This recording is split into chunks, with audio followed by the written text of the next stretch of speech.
Hello, history time. So, I have read or I have watched documentaries of the Crusades, guys, from 1044 to 1291, and it continued until the 1400s, where they're the reasons why Europe is a Christian nation. They're the reason why Europe is mostly Christian nations. The Middle East, it was previously Christian nations. Those were previously Christian countries. And history told that Muslims and Jewish people are the antagonist. They are the antagonist of human history. They spread chaos, wars, they killed men and raped the wives of those men. You understand me? When they invade kingdoms, when they invade countries, they don't just invade, they don't just colonize. They kill people, they rape people. Okay? That's why the Crusaders happened. Because they want to reclaim the Holy Land, Jerusalem. What were what were the people from Jerusalem? It's a mix of Muslims and Jewish people, people who believe in Judaism. Okay? And for me, those crusading efforts were almost successful. If first we Christians did an alliance with the Mongol Empire, with Genghis Khan, because they will be the biggest. They should have been the biggest allies we had in history. Christians and Mongols against the Ottoman and the Turks, the Mamluks. Those are mostly Muslim empires, Arabic empires. All of those countries before mostly are Christian countries which are invaded by this Ottoman, Mamluks, uh,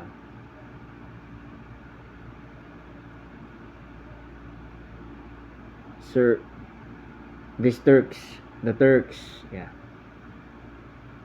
A lot of these people really invaded people's countries.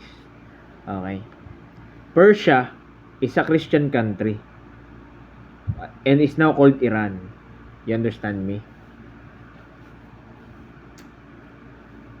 Crusades in the Middle East ended in 1291, where the Mamluks attacked it and ended the Crusaders' reign.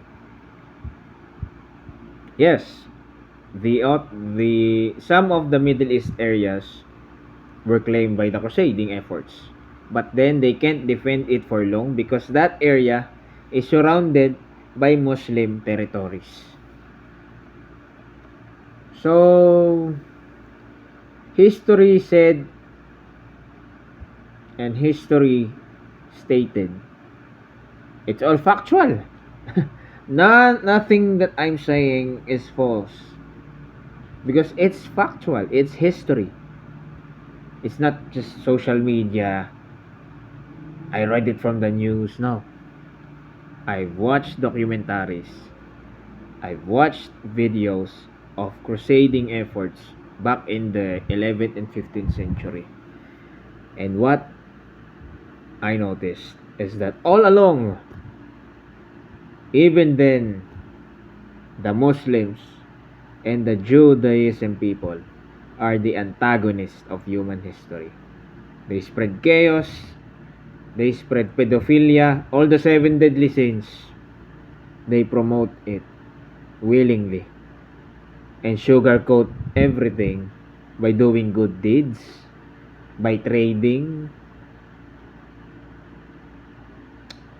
by sugarcoating that they want to spread peace. Do you understand that? It's deception.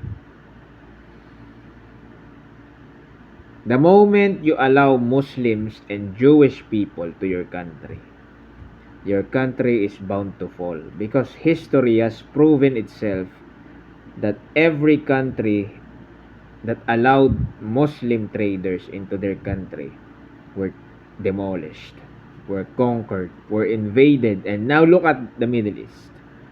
Look at the Jerusalem. If it's not Islam, it's Israel, Judaism. Where is Christianity? Where is Christianity? Most of these countries were Christians to begin with. But what happened? The moment people allowed this Muslim people, the moment we allowed these Jewish people, it was the worst decision these guys, these kings, these emperors, these leaders made. And then the Crusaders happened. And I realized, yeah, not all the Crusaders are Catholics. Some are Orthodox Christians. Some are born again Christians. All the branches of Christianity. What I can say is the Catholics were the ones who dragged the crusading efforts down. Because of the Catholics, backups were slow. The crusading efforts didn't work as much because the Catholic Church doesn't support the Crusaders during the day, the 11th, 15th century. Some are Catholics, those who really wants to fight for the Holy Land. Those are the holy wars during those times. And I could say, of all the Christian people back then, those are mostly Orthodox Christians or any other branches of Christians fighting for the Holy Land. And what I can say is that most of the people who dragged that crusading efforts down is the Vatican itself, the Pope itself. Yeah. Catholics were the ones who dragged the crusading efforts down. If they help willingly, I know violence is not good. I know chaos is not good. But then the culture of submission, the culture of just letting, oh, God will do this, God will do that. I think that's the reason why the Muslims and Jewish people abused that submission from the Catholic side back in the day. And I don't know, maybe until today. I mean, it's still happening today where Christian persecution, Jewish people backed up by the USA attacking Muslim countries.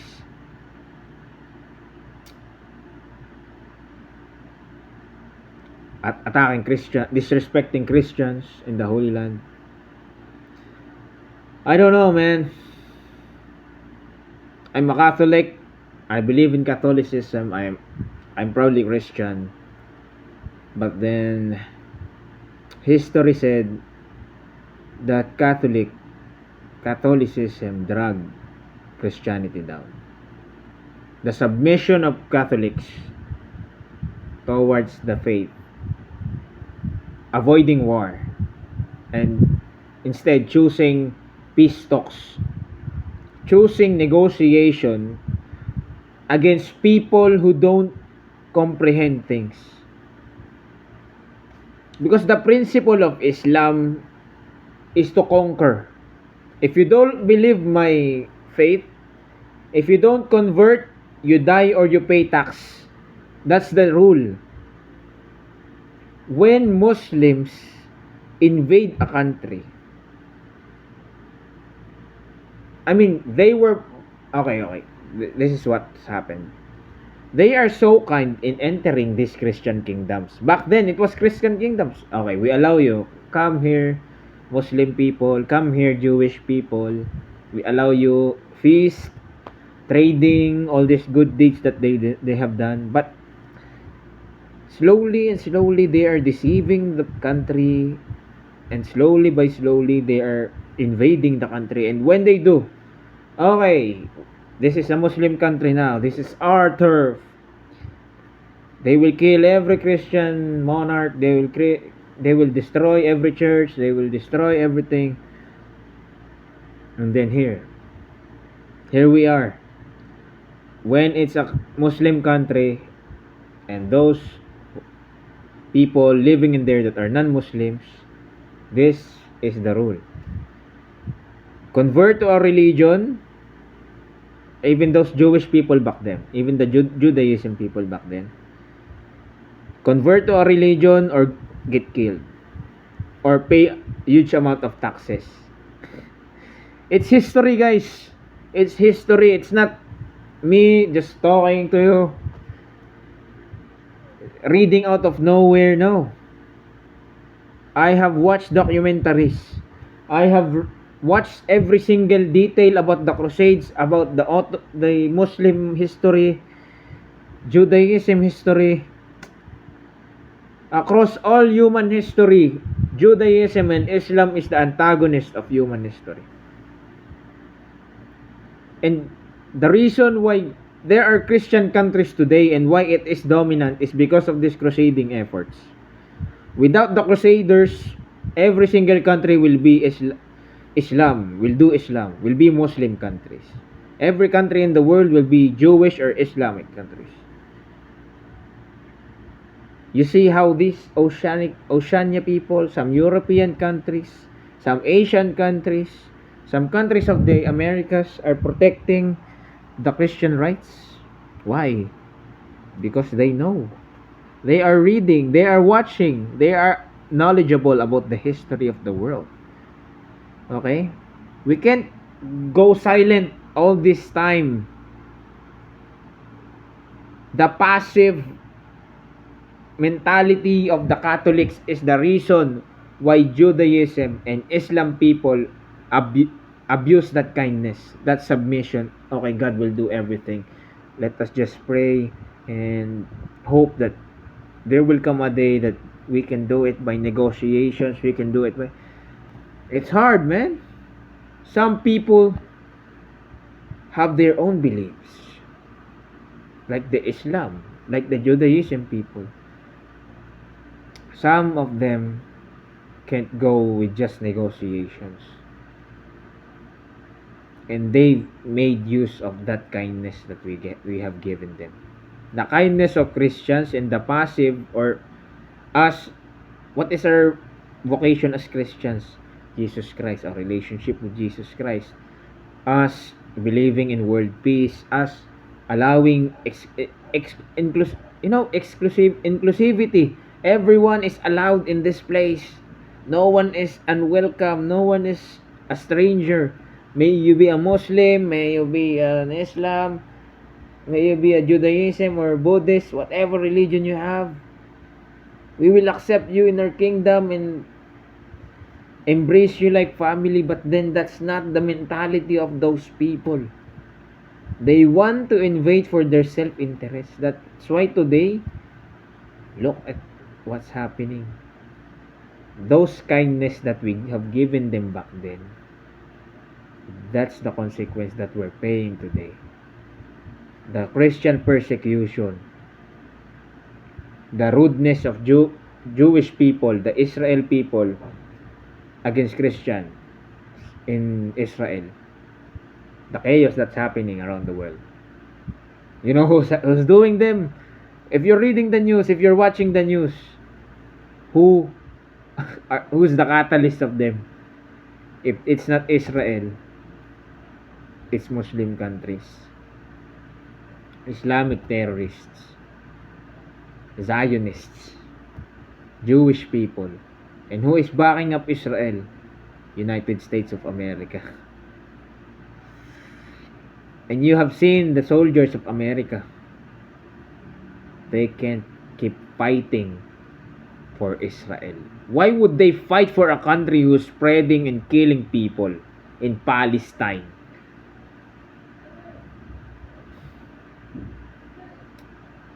I don't know, man. Even the speeches of Trump today are questionable because I don't know which side he is. He hates Muslim, but he helps Israel slay Muslim people. Everything that is happening today are the consequences of Christians' welcoming attitude. The inclusivity that we have given these Muslims and Judaism people is the price we paid in history. And today, all the evidences, all the proof of history has come. We have to thank these crusaders. These crusading efforts. Okay, I will say that the crusaders didn't die. They just went for a hiatus. Why did they do a hiatus? After losing in 1291 and having control over Europe.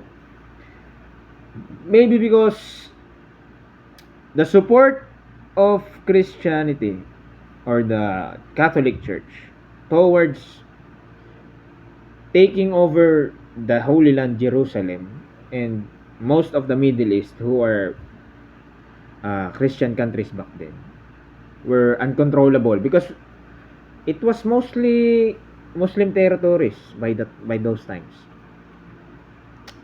They have no support.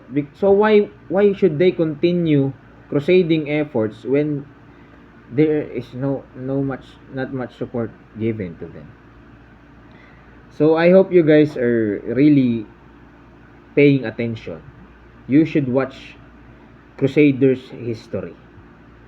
You should watch Muslim history. You should watch Judaism history.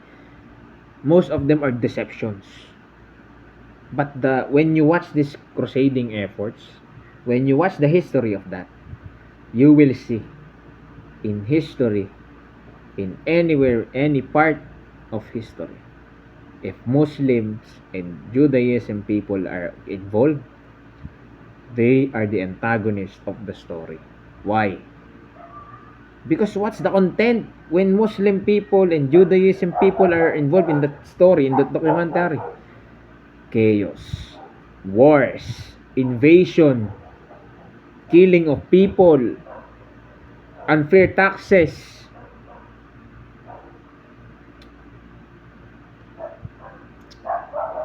And today, that's happening.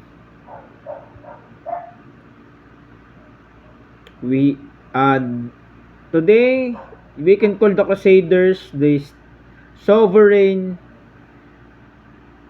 of the state of Malta, sovereign military of Malta. Yeah. Sovereign military of Malta.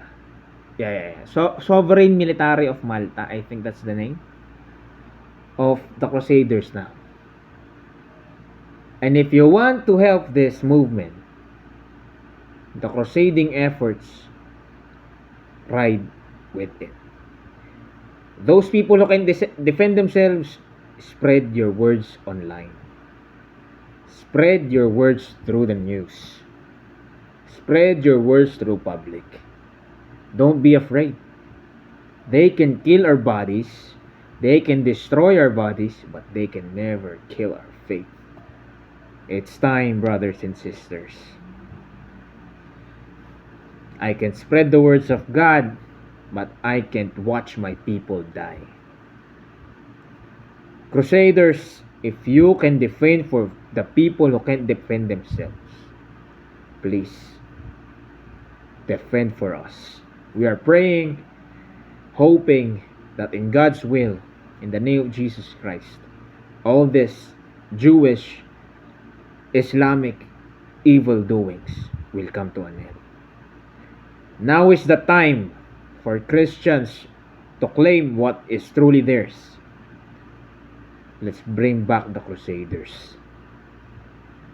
Not in chaos. Not because we support chaos, not because we want war, but because they are abusing the kindness Christians are giving to the world. They have done it in the 11th and 15th century. They are doing it again. The consequences of those kindness back then is what is the price that we're paying today. It is the price that Christians are paying today. What more proof do you need? You can see the news. You can see it on social media. What's happening to Christian persecution? Who are the suspects? Islamic radical terrorists. Who are rude to Christians, who are disrespecting Christian traditions in the Holy Land itself. Israel people, Judaism people, Jewish people. No wonder why Hitler is wanting these Jewish people to be extinct. Because they are evil to begin with. Because Jewish people back then were not white. The 12 tribes of Israel is gone. And whoever is ruling Israel, the state of Israel right now, they are not real Jewish people.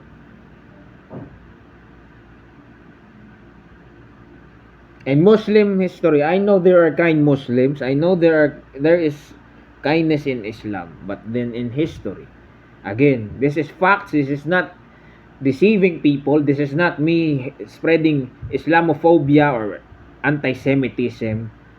No. I love you, Jewish and Islam people. God bless you all. And I hope that you guys are living the best lives you can. But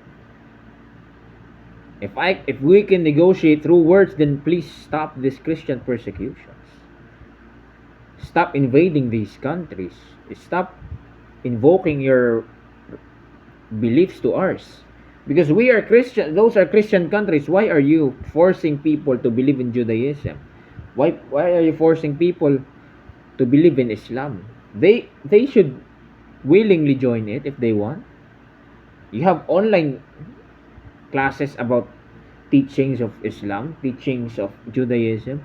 Why do you need to invade people? Destroy countries? Become radical terrorists, have Christian persecution? Why? If we can negotiate through words, then why is that happening? Why is this chaos happening in the world? Christian brothers and sisters, if we don't do the crusades, if the Crusaders won't come back today, if the Crusaders can see us today, they will scratch their heads and be disappointed.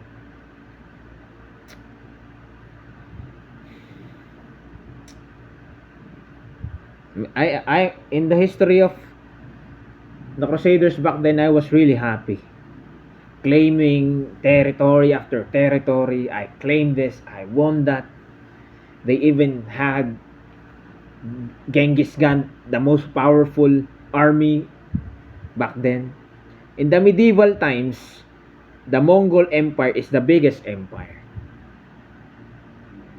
But in human history, the British Empire is the strongest empire. With guns and all that, the British Empire is the biggest empire.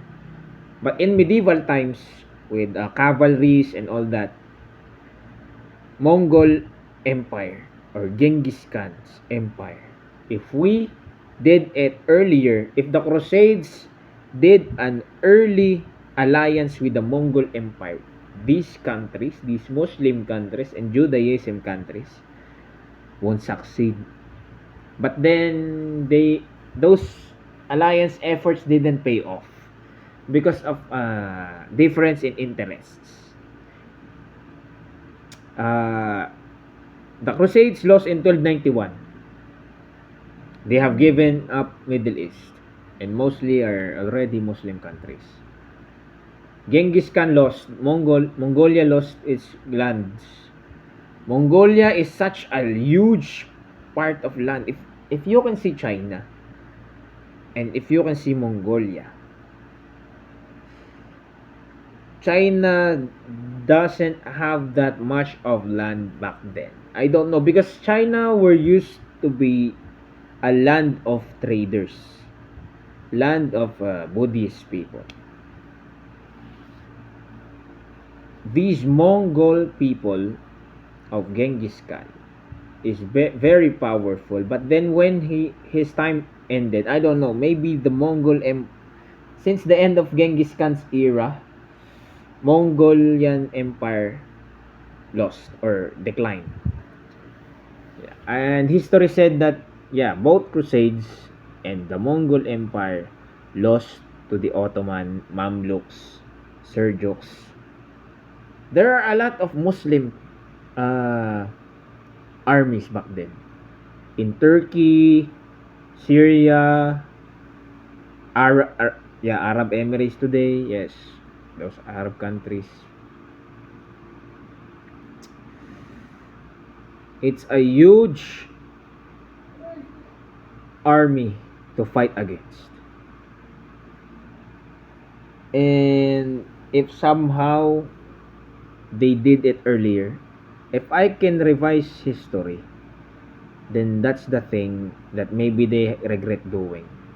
If they did or if they succeeded with the alliance, the Crusaders and the Crusaders Christians and Genghis Khan's Mongolian Empire, if they did it earlier and succeeded with this alliance, they could have stopped the Islamic regime, the Judaism regime in the Middle East. But then it's too late. Yeah, they did it too late. They sent this as last option. The Christian Crusades thought that they can do it by themselves. But then again, history said that the Catholic Church didn't support the Christian Crusades, which is why it also the Christian Crusades is mostly from Europe, Rome, France, England, most of the United Kingdom, the Europe, Spain, Portugal, all those countries in Europe, Belgium, Germany, most of them, Poland, most of them are Christian countries, and the people who really opposed the crusading efforts were Catholics. And I was shocked. I hope I thought those warriors were Catholics, but no, they are Orthodox Christians wanting to reclaim Holy Land. I was surprised. Like, I thought the Catholics were the most supportive. But then, in history, they were the reasons. Their lack of support in that crusading efforts were the reasons why Middle East is a Muslim territory today. But then, thanks to those Orthodox Christians, to those other branches of Christian people, and some of those Catholics who didn't follow the Vatican Church back then, they fought with the crusading efforts. They are the reasons why Europe is a Christian nation today. We should be thankful to those crusaders who fought for us, because if not, Europe will be a Muslim territory as well. And now, I think it's time. If you have watched the history, if you have seen you have seen this video, if you have seen all these proofs of Islam and Jewish people attacking us, disrespecting us Christians, persecuting us, what proof do you need? Okay? I told you guys, faith without action is blind faith. So if you want peace, but the other opposing faction doesn't want peace, what will you do? Pray for them and hope that everything will be fine? For in their side, that's stupid. Because they can abuse that kindness again.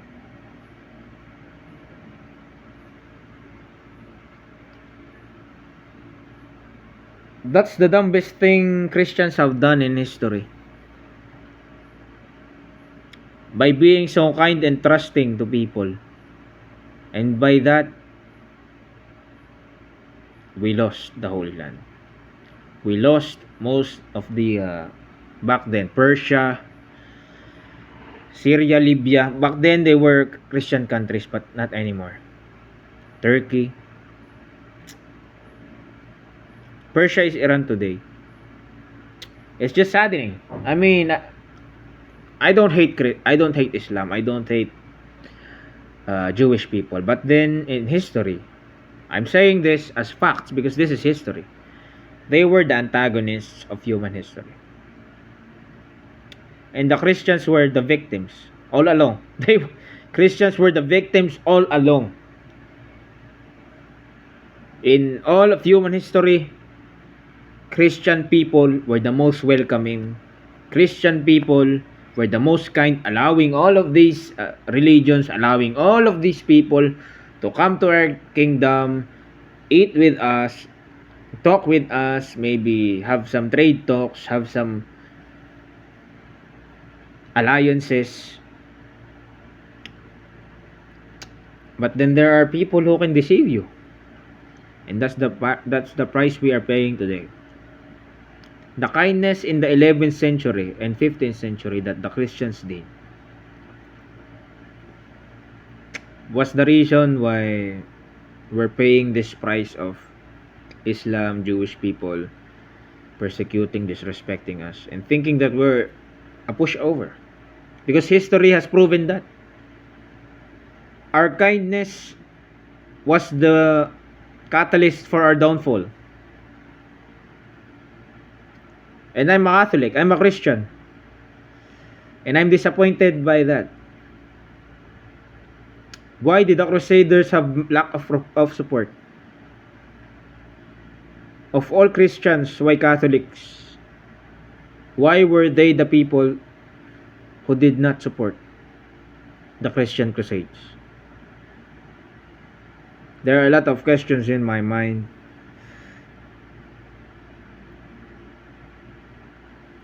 But then, it is what it is.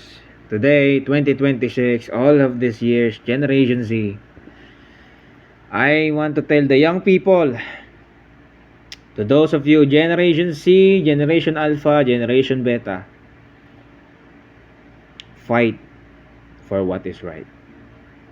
Believe for what you believe is right.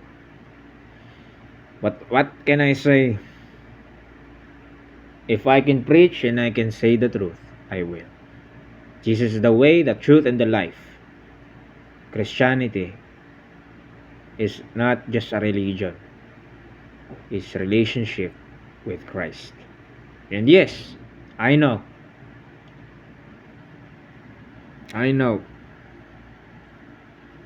Because we were so kind, we were following Jesus Christ, we were abused. And yes, I will admit, brothers and sisters, that our kindness back then, us being and bringing Jesus Christ wherever we are, was the reason why these Islam people, why these Jewish people abused it. And I'm not spreading anti-Semitism and Islamophobia, no. You can be Islam, you can be Jewish. But all I am saying is that if you really respect Christians, then stop the Christian persecutions. Stop this chaos that Israel is doing to the world. Let us all coexist. If you really believe in the same God that we do, then coexist. If you really respect us like you say you do, stop these chaos, stop these wars. It's pointless. There is nothing to gain in these wars. What do you want? People to believe in your truth? People to believe in your religion? The reason why Christianity is the highest form of religion today is not because of the Crusaders. It's because of Jesus Christ. The Crusaders were just people, instrument of God, who saved Europe from Islamic regime. I mean, too much is enough, man. You had the Middle East. Why do you want to claim the whole world? No. You can take Europe. You're not allowed to take on Europe. It's a Christian nation. And you have taken over Christian nations back then in the Middle East. They were not Muslim countries back then. I have read history. I know history. They were not they were not Muslim countries. Only Arabia. Only a few countries back then were Muslims. And it started with Muhammad. I don't know who finished off the 12 tribe of Israel. But then I know that these people, these white people who came to Israel, were the reasons why those 12 tribes of Israel are gone now. And whoever is in Israel, they are not they are not ancestors of those 12 tribes of Israel. I will tell you that. Those people that were enslaved by the pharaohs of Egypt, those people of Abraham, those people that was saved by Moses, those 12 tribes of Israel are not the Jewish people we know today. I will tell you that. I have proved that they are not. If you want to see truth, watch Instagram. If you want to see truth, watch Twitter. Don't go to Facebook, Meta, or Facebook is pro-America. I don't know. Why is Instagram is also part of Meta, but then I can see that some reels in Instagram is showing us about the Crusaders, about the evil deeds of Islam, about the evil deeds of Israel. Twitter is also doing the same.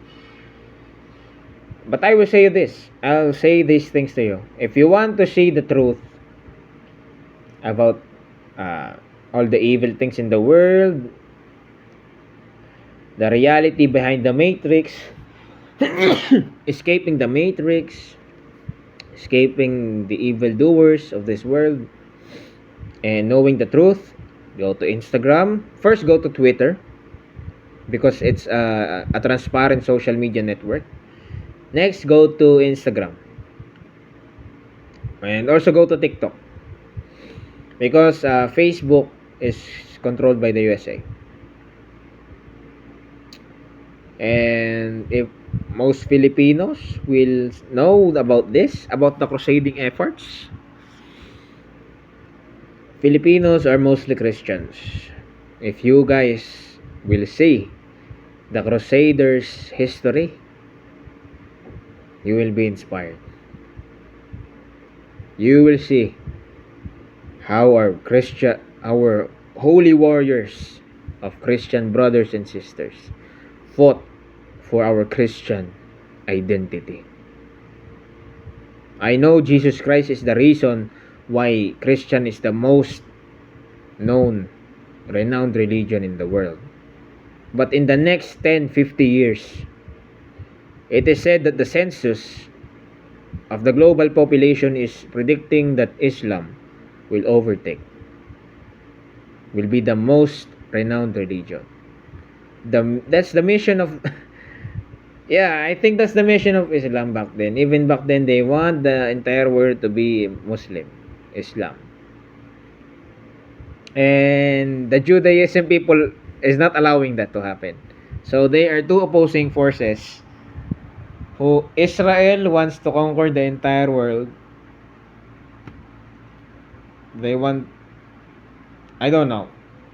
Some are Judaism people. Jewish people believing in Judaism. They want people to believe in Judaism.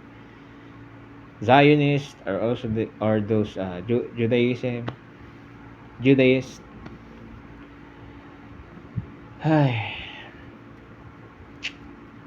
Israel's goal is to invade every single country and make it as the state of Israel. And who is opposing them? China, Asia, some of the Americas, Europe also. They are looking, watching. Even of course, who is their rival? Their own cousins, the Islam people. They are taking watch over Israel's actions because they might overtake Islam. They don't want that to happen. And again, here, Islam people, back then, wanting to take over the world, everyone will. The census of the world is saying the next 10 to 50 years, Christianity will be overtaken by Islam.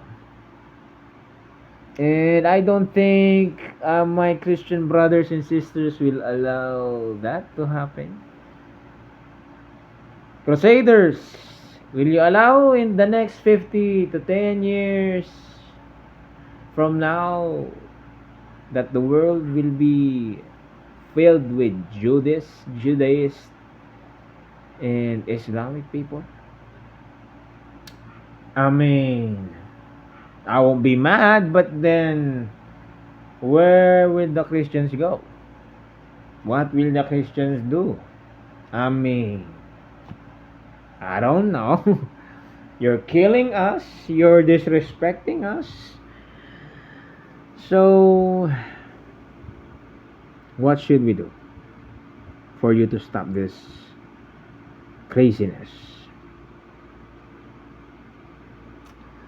Prayer, we have done our prayers every single time. We are praying that we will be coexisting in this world, be in peace. We are keep doing it in the mass, in our respective churches, as Christians, as Catholics. We do that every mass. We pray for world peace, all these Christian persecutions, the peace talks with Islam and all the other religions. We are doing that every single mass, every prayer. We're doing that.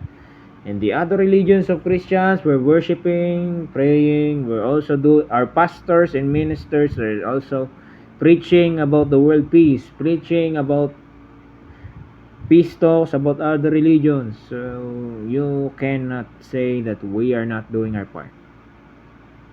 We are doing it politically and religiously. We are praying for world peace. We are doing it on our own churches. And in our own nations, we are doing it through the United Nations. So you cannot say Muslims and Jewish people, other religions, you cannot say that Christian people are not doing their parts. We are very inclusive. History has proven that. We are very inclusive. We are very welcoming. And that kindness is what you have abused. I'm not saying you're bad people. I'm not saying you're evil people, but history said you are. History has said that you were the antagonist. You are the main antagonist of human history. And if you really are not, then prove us wrong. Prove us wrong. Prove to us that we can coexist. Prove to us in the next 10 to 50 years there's an equal amount of Christians, there is an equal amount of Islam, there's an equal amount of Judaism, there's an equal amount of Buddhist, all this Hinduism, all these other religions. We want that. We want more that. We want that more. Us being equal in numbers, okay. We don't want to be number one religion in the world. The reason why it's number one is because Jesus Christ. He is the most known man who spread Christianity all over the world. And it's not because it's human history. It's God's plan. And God has planned to send Jesus Christ, spread Christianity, and here we are. We are not spreading a religion to the world. We are spreading our relationship with Christ, the way we should live. Because Jesus is the way, the truth, and the life, and we are saying that to you. Islam brothers and sisters, Jewish brothers and sisters, all of you, other religions, we are not spreading a religion to you. That's why these crusading efforts are happening, because we are not fighting for a religion. We are fighting for the truth, that Jesus is the way, the truth, and the life, and we fought for it. Because we don't want you, we don't want every single human in this world to not know Jesus Christ. And it's still happening today. Some Christians are still fighting for their countries, defending their countries against Islamic terrorists and Jewish regimes. And what's the most powerful army in the world? United States of America. And who are they backing up? Israel. So what will happen to the countries that Jewish people will attack? Boom. United States of America is threatening Islamic countries. Okay, if you won't stop these nuclear wars, we will attack your countries. And China, all the communists said, if you, Israel, will not stop these nuclear wars, this chaos in the world, we will fight back. So, God has used instruments, like it or not, Jewish people, China, all these communist countries are challenging you. Islamic people, Islamic terrorists, Israel, your mortal enemy in history. Some of the Christian countries defending their turfs.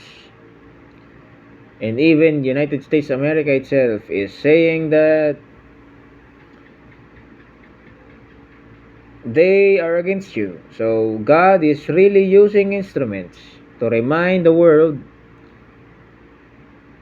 that we should not lose Christianity in this world. Christianity is what I can say as the balance. They are the balance doer of this world. They will maintain the balance of this world. Because without the Christians, this world will be in chaos. This world will come to an end. I assure you. If every single one of us are Judists and Muslims, I will assure you, every single day will be at war. You will wake up in bed thinking, will you live the next day? I can't afford that to happen to my sons and daughters. I can't allow that to happen to my granddaughters and grandkids. So brothers and sisters, if you don't want that to happen, please bring back the Crusades, sovereign military of Malta. It's time. It's time to bring back the Crusades. Christian brothers and sisters, support them. Talk to them, because they are the Crusaders. If you want to help them, now is the right time. This is the right time, because the younger generation is being involved. Okay? What is at stake in this situation? The younger generation, the children. Okay? If we don't stop right now, if we don't stop them right now, if we don't join them right now, Generation Beta onwards will suffer. So, think wisely. I hope we can coexist, but if not, Crusaders, let's go.